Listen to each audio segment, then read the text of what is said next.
Halo semuanya, kembali lagi dalam Legislatalk, suatu perbincangan seputar perancangan peraturan perundang-undangan dan juga isu perundang-undangan terkini. Nah, kali ini kita mau ngobrol-ngobrol santai, diskusi, bincang-bincang gitu ya, bareng Mbak Fitri dan Bang Son nih. Halo Mbak Fitri, Bang Son. Hai Hai, Aim, hai Bang Son. hai Oke. Fitri. Hai. Ya, kita nggak melakukannya di studio, ya mungkin karena keterbatasan, jadi kita lakukan dengan Zoom di rumah masing-masing nih. Oke, topik kita pada malam hari ini adalah mengenai peraturan pelaksana dari Undang-Undang Cipta Kerja, Undang-Undang 11 tahun 2020. Nah, Abang Mbak, kemarin ya, tanggal 16-17 Februari, kita mengetahui dari berbagai macam media gitu ya, bahwa pemerintah telah mengeluarkan 49 peraturan pelaksana dari Undang-Undang Cipta Kerja. Terdiri dari 45 PP dan 4 Perpres. Nah, mungkin pertanyaan pertama begini nih, Bang Mbak, bahwa Undang-Undang Cipker ini kan disusun dalam rangka menyederhanakan regulasi, ya banyak yang bilang juga itu deregulasi ya, istilahnya deregulasi gitu deh. Nah, nyatanya saat ini 49 peraturan pelaksana itu baru aja diundangkan, ya, dan ada juga mungkin 2 PP ya, yang sebelumnya juga diundangkan, jadi udah total 51. Dan kalau kita lihat di halaman resminya website Undang-Undang Cipta Kerja, mungkin masih ada rancangan PP ya, atau rancangan Perpres yang belum diundangkan. Nah, pertanyaannya, awalnya keinginan dari Undang-Undang Cipta Kerja itu untuk menyederhanakan regulasi. Namun kita lihat di sini ada tambah banyak gitu ya peraturan pelaksana dari Undang-Undang Cipta Kerja. Ini kira-kira apakah ini udah sesuai dengan cita-cita awal gitu kali ya? Tanggapan Abang dan Mbak gimana? Mungkin mau Bang Sony atau Mbak Fitri dulu? Abang. Yang tuaan duluan ya. Ya, oke. Sebenarnya kita nggak pernah clear ya apa makna penyederhanaan. Paling sederhana mungkin ya soal dalam bayangan orang, apalagi kalau kita mengistilahkan dengan deregulasi, maka itu soal jumlah. Kan seperti itu. Ya. Kalau soal jumlah, ya di satu sisi kita bisa melihat bahwa ya ada sekitar 80-an, 85 ya pastinya undang-undang yang kemudian diubah oleh satu undang-undang. 82, Kalau Bang. itu, Di 82. Oke. Kalau ada 82 undang-undang yang diubah dengan satu undang-undang, mungkin ya kita menemukan makna penyederhanaan di sana. Ya. Itu mana yang pertama ya. Artinya sebenarnya berhasil di sana ya. Tapi kalau saya lebih melihat sebenarnya ini mungkin bukan soal penyederhanaan dalam artian jumlah ya. Bagi saya pribadi nilai tertinggi dari omnibus itu adalah dalam tanda kutip ya pemaksaan untuk harmonisasi ya. Artinya semua kemudian itu dikerjakan bareng bersama di bawah komandonya Menko Equin, dan kita bisa melihat bahwa mereka kemudian pemerintah ya, tiap-tiap kementerian termasuk juga para stakeholder yang lain duduk bersama ya, kita nggak tahu prosesnya ya, tapi paling tidak secara formal dikerjakan secara bersama-sama sehingga akhirnya harapan-harapan untuk terjadinya atau terciptanya harmonisasi itu paling tidak diharapkan bisa tercapai. Itu bagi saya nilai tertinggi bagi omnibus ya, atau undang-undang Cipta Kerja. Tapi kalau untuk penyederhanaan, ya dalam konteks bahwa satu undang-undang bisa kemudian mengubah 82 PP, itu juga berhasil. kalau dalam konteks di sana. Tapi kan sebenarnya penilaian mengenai Undang-Undang Cipker bagi saya yang nggak berhenti sekedar sampai di undang-undangnya. Apalagi dalam sistem kita sebenarnya ya kita terlampau biasa untuk memandang bahwa undang-undang cukup mengatur yang umum-umum saja. Ya, dan artinya sebenarnya kita mengakui kebutuhan untuk peraturan-peraturan pelaksana. Nah ini yang sebenarnya nantinya akan lebih menarik untuk dibahas. Paling tidak seperti itulah Bang Efrem komentar saya atas apa yang tadi disampaikan oleh Bang Efrem.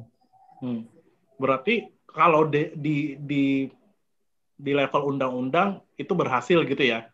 Dalam artian bahwa satu undang-undang bisa kemudian punya implikasi terhadap 82 undang-undang, itu iya. Ya. Dan sederhana juga sebenarnya dalam artian kerja yang cepat. Coba bayangkan kalau 82 undang-undang itu ya diubah dengan cara yang konvensional. Berarti akan ada 82 rancangan undang-undang yang diajukan pemerintah kepada DPR untuk satu persatu dibahas, entah selesainya kapan itu. Nah ini kemudian sekali gebrak, ya saya juga sebenarnya pada awal sebelum ini disampaikan kepada DPR, saya juga kemudian sempat bertanya kepada salah satu anggota DPR, ya, bagaimana nanti mekanisme pembahasannya. Tapi ya kita kemudian sudah sama-sama tahu, ya, bahwa itu kemudian berjalan mulus di DPR, ya walaupun ada sedikit beberapa drama yang besar, ya. Tapi paling tidak ini adalah proses drafting yang sebenarnya tidak pernah kita lakukan. Artinya proses-proses terutama di DPR sebenarnya harusnya juga bukan proses yang biasa. Seperti itu, Bang Efrem. Okay. Mungkin Fitri ada komen yang paling tidak melihat dari sisi yang lain. Iya, thank you Aim dan Bang Sony. Kalau saya ngeliatnya gini, dulu tuh pertama kali ada ide besar bahwa ada cipta kerja dan di state lah ya bahwa misalnya cara seperti ini adalah cara mensimplifikasi. Buat saya sih simplifikasi mungkin memang diperlukan ketika kita sudah banjir perundang-undangan. Kalau Pak Hamid bilangnya banjir perundang-undangan, sekarang kan lagi ngetrennya obesitas perundang-undangan gitu ya. Jadi merasa semuanya banyak. Jadi ide simplifikasi sih sebenarnya ide adanya masalah simplifikasi dan bagaimana cara untuk menyelesaikan solusi mungkin idenya baik gitu kan. Tapi caranya kayak seperti apa gitu. Dan kemudian para pembuat kebijakan saat itu merasa inilah cara simplifikasi gitu. Oke. Ya sebagai orang hukum yang harusnya patuh pada aturan yang sudah hukum positif, sekarang sudah jadi hukum positif gitu ya. Tapi kok ternyata begitu ini sudah selesai, saya berharap simplifikasi artinya saya cuma punya satu undang-undang yang memuat ruang lingkup yang tadi kata Abang harmonisasi gitu, 82-nya digabungin terus harmonize gitu kan. Tapi ternyata 82 itu perubahan dan saya harus tetap merujuk pada undang-undang sebelumnya, jadi lebih banyak juga kan. Dan yang saya sedikit agak menyesal adalah ternyata undang-undang yang isinya perubahan 82 ini tetap membutuhkan peraturan pelaksana di bawahnya gitu. Dulu sempat kagum sih kalau memang seharinya pemerintah dapat membuat peraturan pelaksana dalam waktu 3 bulan. Karena yang saya dengar peraturan delegasinya ratusan gitu. Gimana caranya 3 bulan nih gitu ya. Ternyata pemerintah dalam 3 bulan berhasil menghasilkan 49 peraturan pelaksanaan. Tapi pertanyaan saya adalah, apakah 49 ini cukup? Karena yang saya pernah perhatikan ratusan gitu. Jadi pertanyaan lebih lanjut adalah, apakah memang kita tetap harus menunggu semua peraturan pelaksana? Artinya saya sebagai masyarakat harus mengacu 51 tadi yang tadi Bang Aim bilang udah 49 tambah 2 dan mungkin beberapa peraturan pelaksana selanjutnya. Ini simple apa enggak? Ini simplifikasi atau enggak? Jadi tujuan awal yang tadinya saya ragukan, tapi saya berpikir positif, ya sudah kita tunggu aja dulu. Kok ternyata makin tambah banyak yang saya harus rujuk. Selain undang-undang perubahan sebelumnya, kemudian saya harus menunggu lagi peraturan pelaksana. Bahkan yang saya dengar PP sekarang pun, peraturan pelaksana sekarang ya, yang 49 itu, meminta perintah-perintah selanjutnya kepada peraturan PP, Permen lebih banyak katanya, kemudian peraturan-peraturan di bawahnya. Dan saya kepikiran gimana sih apakah simplifikasi itu lebih baik ini bayangan saya misalnya undang-undang tentang lingkungan hidup.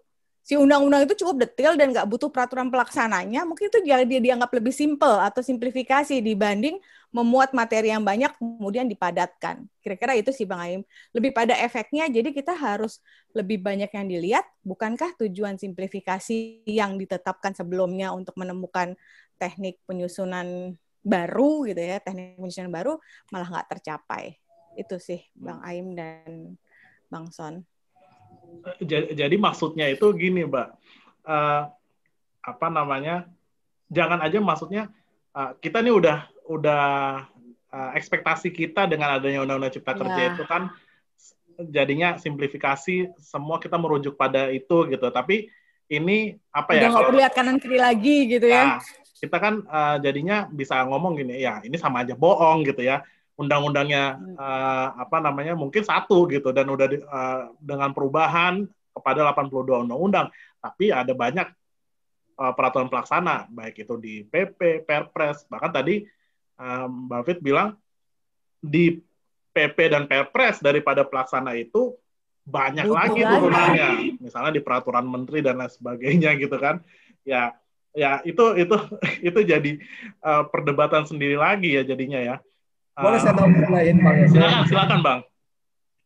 Jadi bicara soal simplifikasi, tadi Mbak Fit juga sebenarnya juga mengarahkan pada ya penggunaan yang simpel atas dokumen hukum tersebut.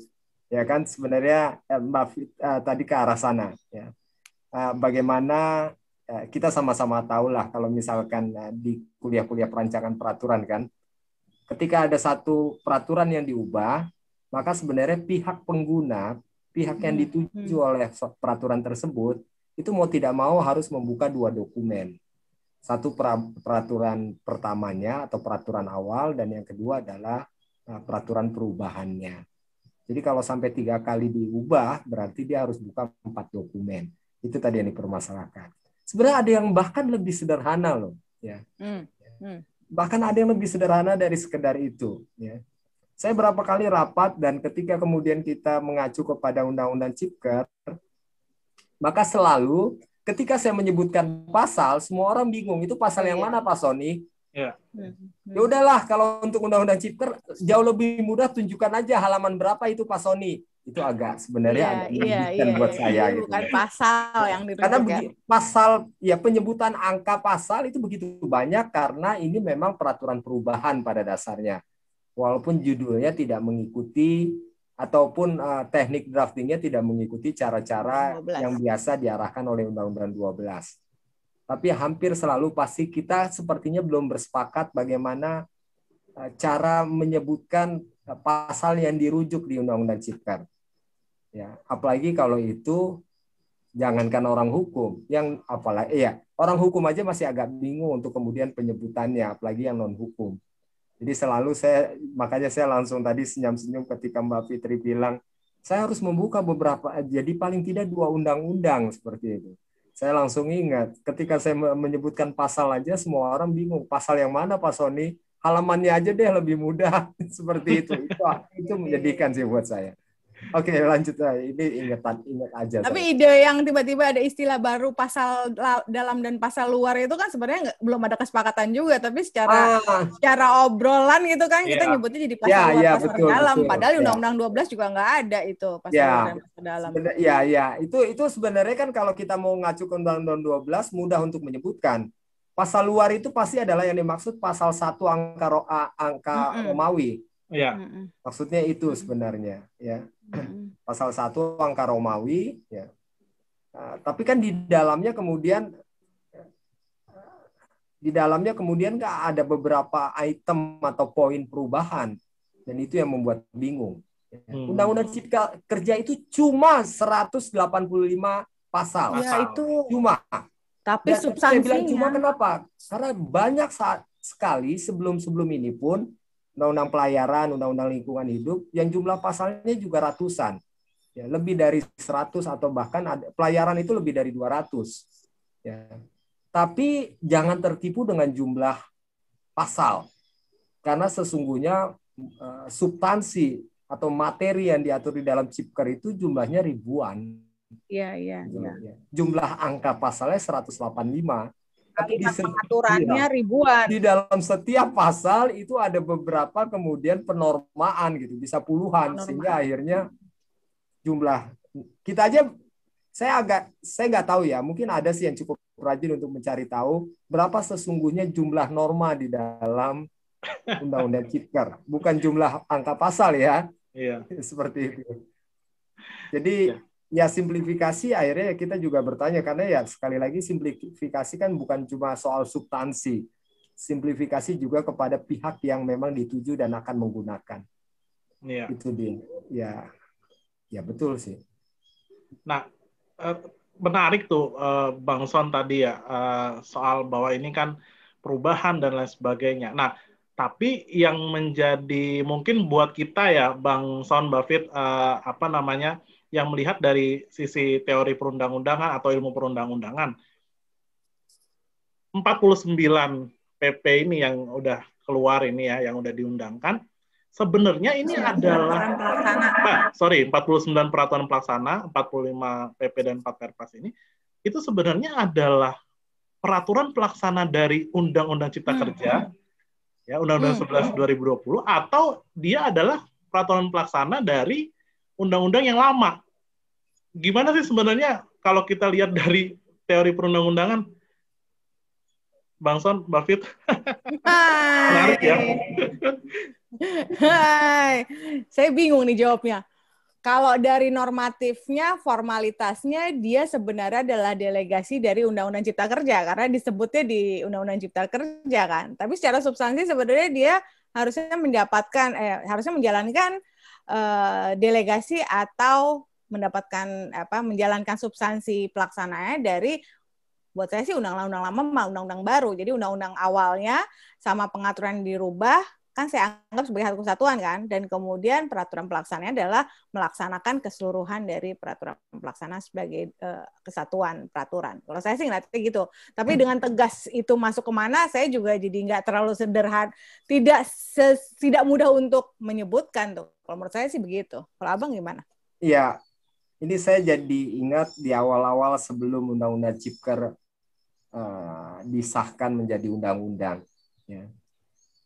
Begitu banyak permasalahan yang disampaikan oleh entah itu ahli ataupun asosiasi, ya, para kelompok kepentingan. Ya.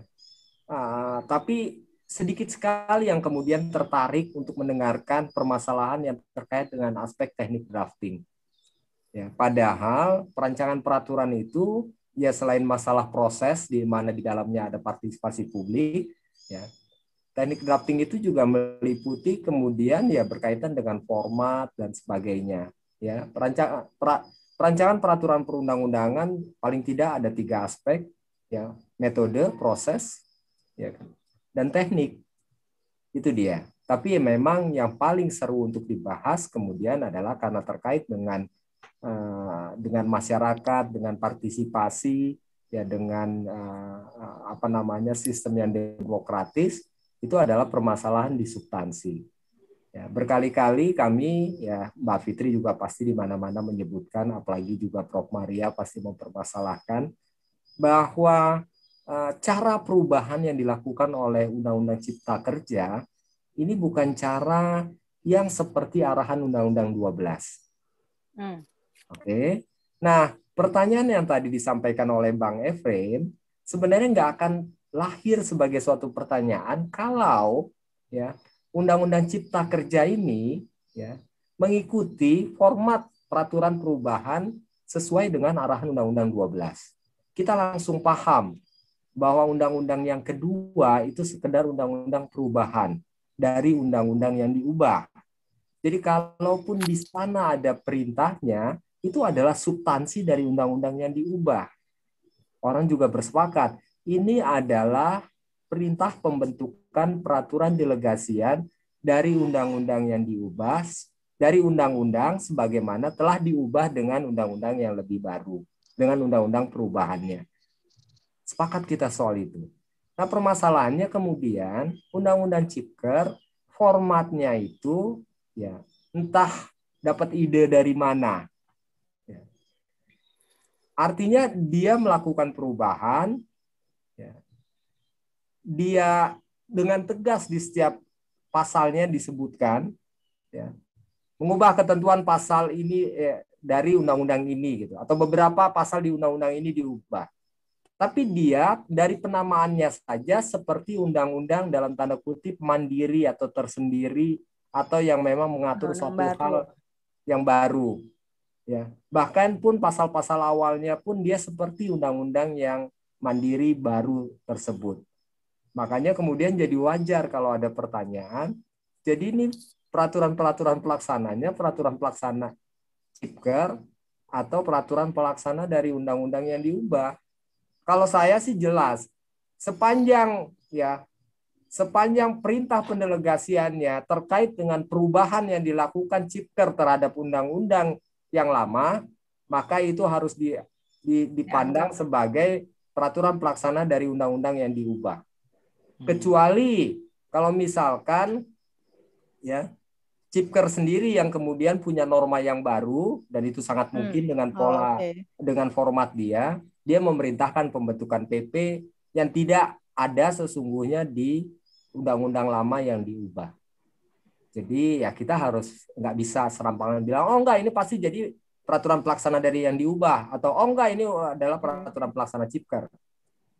Sebagian besar ada 85 loh undang-undang yang diubah, maka kemungkinan sebagian besar itu adalah peraturan pelaksana dari undang-undang yang diubah. Ya, bahwa kemudian ide perubahannya ada di Cipker itu soal lain. Tapi sesungguhnya dia tetap dianggap satu kesatuan dari undang-undang yang diubah. Tapi bisa jadi Cipker sendiri memerintahkan pembentukan peraturan pelaksana di luar dari 85 yang dia ubah tersebut. Seperti itu. Nah, itu kita bisa bilang itu peraturan pelaksana Cipker.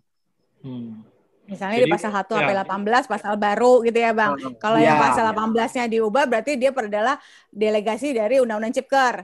Ya. Tapi kalau dia dirubahnya di pasal yang dalam tadi tuh, yang misalnya Undang-Undang Lingkungan Hidup, kemudian pasal 8-nya berarti sebenarnya dia merupakan delegasi dari Undang-Undang Lingkungan Hidup yang lama, yang sebelumnya, dan Undang-Undang Lingkungan Hidup yang diubah oleh Undang-Undang Cipker gitu ya. Ya, nah walaupun, kan jadinya menarik juga sebenarnya. Walaupun substansinya itu diubah gitu ya, Bang ya? Substansi nggak masalah. Nggak masalah ya? Nggak masalah. Tetap itu adalah dianggap sebagai nantinya substansi dari undang-undang yang lama. Oke.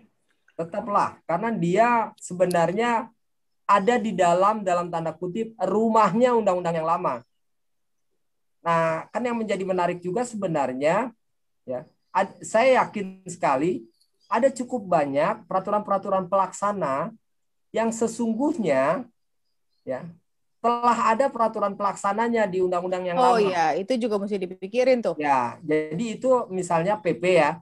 Jadi PP yang dari 45 PP atau Perpres yang 4 itu bisa jadi sebenarnya dia adalah perubahan dari PP di undang-undang yang lama. Ya, yang lama. Bisa jadi itu. Nah, itu kan sebenarnya masalah tersendiri. Saya sejujurnya terus terang belum melihat satu persatu PP-PP itu. Tapi kalau dia nyabut nggak masalah ya, Bang. Kalau ternyata dia PP-nya merubah juga PP, jadi undang-undang dirubah, PP-nya dirubah gitu ya. Wow.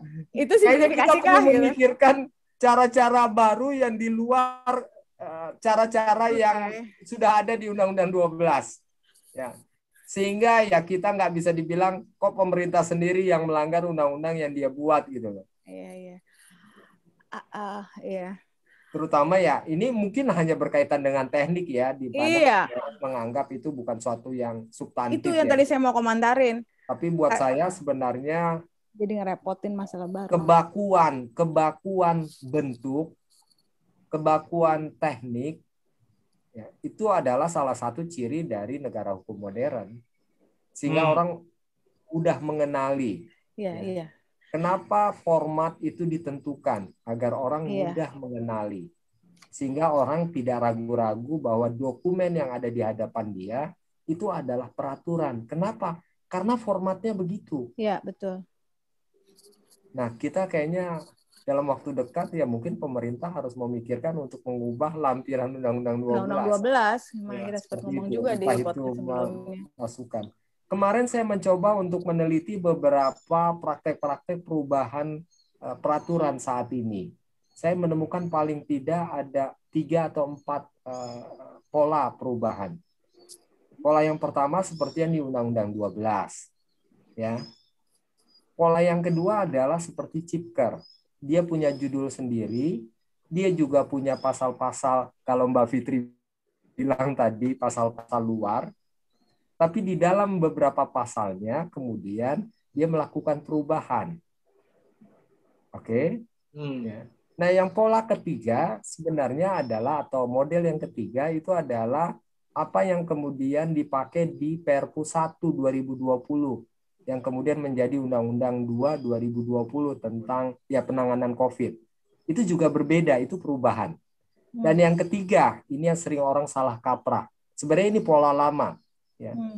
Sering sekali juga satu peraturan memerintahkan di dalam salah satu ayatnya ya, memerintahkan perubahan ketentuannya dengan peraturan yang setingkat di bawah.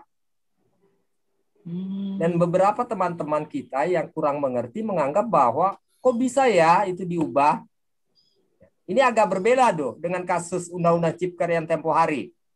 Karena kalau itu kan terkait dengan peraturan yang lama. Ini misalkan contohnya di Undang-Undang perseroan terbatas. Modal dasar adalah sekian. Di ayat berikutnya bilang perubahan modal dasar bisa dilakukan dengan PP. Jadi ketika keluar PP-nya bukan berarti PP-nya itu PP perubahan modal dasar, bukan berarti PP-nya melanggar prinsip kok yang di bawah mengubah yang di atas. Yeah. Tapi PP dimungkinkan untuk itu karena dia sendiri dapat perintah dari si undang-undangnya. Oke. Nah, ini tapi terkait dengan dirinya sendiri, penyimpangan itu. Nah, yang nggak bisa diterima kemarin itu adalah kasusnya Cipker. Wacananya. Si undang-undang sendiri memberikan wewenang kepada PP untuk mengubah undang-undang lain. Iya.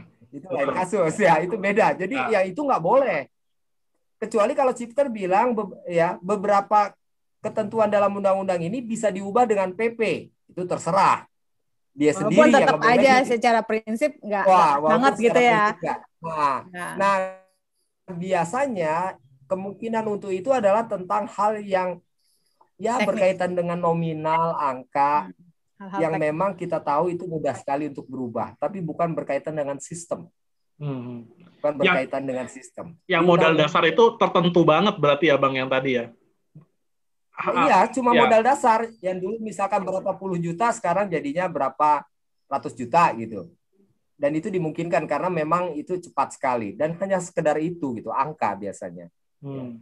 Itu dia. Jadi paling tidak ada 4 sebenarnya pola perubahan. Yang selama ini kita kenal adalah yang pertama dan yang keempat. Yang kedua ini ada di Cipker dan ada di Perpu 1 yang kemudian jadi Undang-Undang 2. Itu adalah, dan itu 2 itu juga berbeda loh.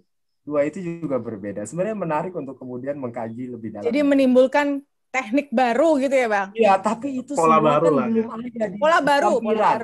Belum ada di lampiran Undang-Undang 12. Benar-benar. Itu. Ya. Maksud saya ya. Paling itu biarlah jadi tugas anak mahasiswa S2-nya Mbak Fit. Pasti Mbak Fit ada ide untuk itu ntar. Iya. Maksudnya perubahan Undang-Undang 12 kita berharap pada substansi kan biasanya hierarki apa sih yang itu. Sekarang kan ya, teknik-teknik sederhana. Nah, sekarang tuntutannya adalah harus mengubah atau memberi perubahan pedoman untuk beberapa pertanyaan-pertanyaan yang kita angkat hari ini gitu loh. Iya.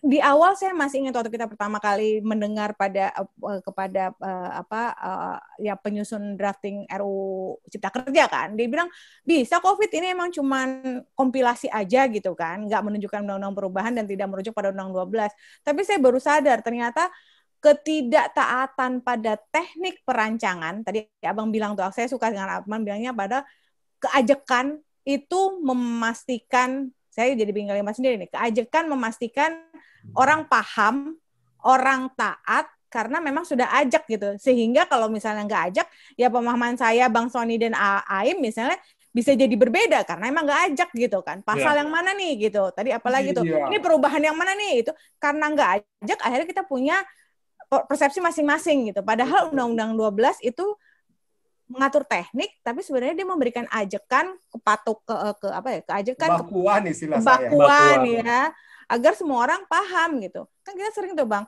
kamu mah drafter aja cuma mikirin teknik. Padahal sebenarnya teknik juga punya poin penting yang mendukung, ada filosofisnya. Itulah, mendukung substansi. Substansi udah oke dibuat, tapi ketika tekniknya pun nggak benar, tidak sesuai dengan pedoman yang sudah baku tersebut, jadi masalah. Dan masalahnya nggak cuma di undang-undang, begitu peraturan di bawahnya gitu kan, itu nggak kepikiran banget sama saya gitu. Saya pikir bukan masalahnya pada undang-undang, ternyata sampai sekarang masalahnya berlanjut gitu, berkepanjangan. Pokoknya udahlah, yang paling fatal itu adalah yaitu tadi gitu. Jangan nyebut pasal Pak Sony di halaman berapa aja. Di halaman berapa itu lebih mudah. Jadi bedanya dokumen biasa sama peraturan apa ya Bang? Kalau lihatnya pasal, lihat halaman ya. Jadi kayak dokumen aja gitu. Wow. Iya, kayak karya tulis biasa gitu loh. Iya. Tapi itu menarik banget loh, Tadi pertanyaan awalnya apa sih Bang FM? Jadi kemana-mana, maksudnya dari diskusi ini kita jadi nemu macam-macam. Itu dia. Iya. Cabangnya jadi sebanyak sebenarnya. Ini bisa kemudian menjadi masalah kemana-mana itu loh. Padahal tadi Aim ngajakin, Bang Efrem ngajak ini kita ngomongin peraturan delegasi, peraturan pelaksanaan. Tapi nggak mau kita ngebahas balik lagi ke teknik perancangan, di mana sebagian besar orang udah capek juga ngomongin. Kalau saya merasa kita ngomongin omnibus, ngomongin cipta kerja udah selesai gitu kan. Padahal masalahnya nggak selesai juga. Gitu. Iya. Ya substansi tadi Fitri juga bilang kan, substansi mungkin selesai karena dia sudah disahkan, diundangkan. Betul. Kan sebenarnya itu. Tapi ya kita sebenarnya harus mengingat bahwa masalah teknik ini juga adalah masalah yang penting dalam perancangan peraturan, bukan hanya substansi. Ya. Tapi Abang, jadi, aku malah buat saya sih hitungannya adalah memang ya, para narasumber substansi atau paling tidak juga klien, dalam hal ini pemerintah. Ya. Pemerintah adalah klien dari drafter. Itu juga harusnya menghargai ya teknik-teknik drafting yang memang berlaku dan juga itu dipanuti oleh para drafter. Itu dia. Nah, saya melihat tidak ada penghargaan terhadap teknik drafting yang sesungguhnya bahkan itu ketentuannya dibungkus oleh aturan hukum Undang-Undang 12 2011. Iya. Itu sih. Tapi sih Bang, saya jadi pertanyaan lagi nih. Satu lagi. Saya pernah kemudian ya nggak lama setelah ribut soal Undang-Undang Cipta, sebenarnya saya pernah diundang untuk mengisi training, dan saya ini agak sarkas ketika saya menyampaikan. Saya sebenarnya nggak tahu lagi saya mau mengajarkan apa. Karena yang saya ajarkan juga nanti teman-teman bisa bilang bahwa buat apa diajarkan Pak, orang cara itu nggak diikuti. Prakteknya beda. Itu saya sedih sebenarnya ketika menyampaikan itu, tapi ya seperti itulah. Ini tadinya harusnya Aim yang ngasih pertanyaan ya, tapi saya jadi bertanya lagi nih. Boleh ya Mas Aim ya, Bang Aim ya? Apa namanya? Kalau tadi Abang mengusulkan bahwa Undang-Undang 12 2011 sepertinya lampiran 2-nya harus diubah, yang karena nggak punya pedoman, buat saya pernah bicara juga sama Aim kan, ini kan seperti pisau yang kalau kita bikin melembagakan ini dalam perubahan lampiran 2, artinya ini akan terus-menerus dilakukan gitu sama orang-orang, diterima sebagai kebenaran karena sudah diatur. Padahal manfaatnya kita lihat nggak ada manfaatnya gitu. Apakah kita akan menemukan persoalan simplifikasi terus begini yang akhirnya menimbulkan masalah baru? Kok saya jadi tambah serem ya? Undang-Undang Cipta Kerja memahami PP-nya aja udah serem. Peraturan pelaksana udah nggak bisa dimain. Kemudian dilembagakan nih di undang-undang di lampiran 2-nya. 12, ya. Lampiran 2 Undang-Undang 12-nya. Berarti banyak lagi PR kita ke sana. Terus gimana ngebetulin sistem undang-undangan? Itu pertanyaan yang arahnya menuduh saya oportunis atau tidak-tidaknya pragmatis. Jangan berpikir. Memang kita sepakat. Jadi begini loh buat saya ya. Hitungannya adalah seperti ini ya. Pada dasarnya karena dia buatan manusia, peraturan pasti akan mengalami perubahan. Itu yang pertama.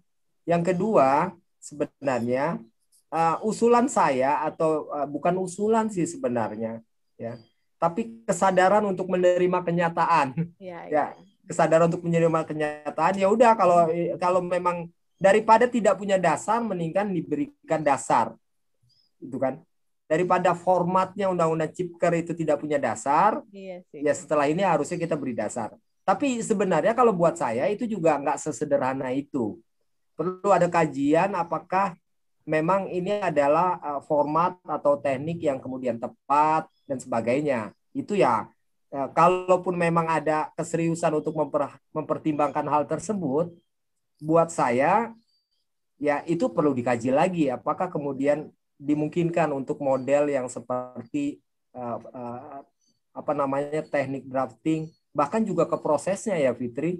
Ya, karena pasti ini harus diubah juga prosedur atau proses pembahasan di DPR. Pembahasannya karena kementeriannya antar lintas. Belum lagi kemudian, mohon maaf nih ya kalau misalkan ini, belum lagi kayaknya kita harus bertanya, jadi sebenarnya yang memfasilitasi perancangan undang-undang saat ini siapa gitu loh, kementeriannya. Karena antar lintas jangan-jangan Kemenko gitu ya. Aku nggak merujuk Kemenko mana ya, tapi maksudnya adalah karena antar lintas kan susah juga kalau satu bidang gitu ya. Kena dia ya Im ya. Iya, iya. Aduh, menarik banget sebenarnya ya kita perbincangan soal ini. Terutama tadi tuh, menurut aku ya Bang, mungkin itu bisa jadi apa ya? Kalau kita nggak bisa bilang doktrin, tapi mungkin pendapat abang lah, gitu ya, bahwa yang tadi tuh Perpu ya, Perpu. Doktrin itu kalau udah diikuti, apalah saya, siapalah saya gitu. Lah iya makanya kalau nggak doktrin ya pendapat lah, gitu kan, mengenai yang tadi perubahan polanya dengan Perpu yang tahun 2020 itu menarik tuh, ya mungkin nanti kita bisa kaji lagi lebih dalam tuh.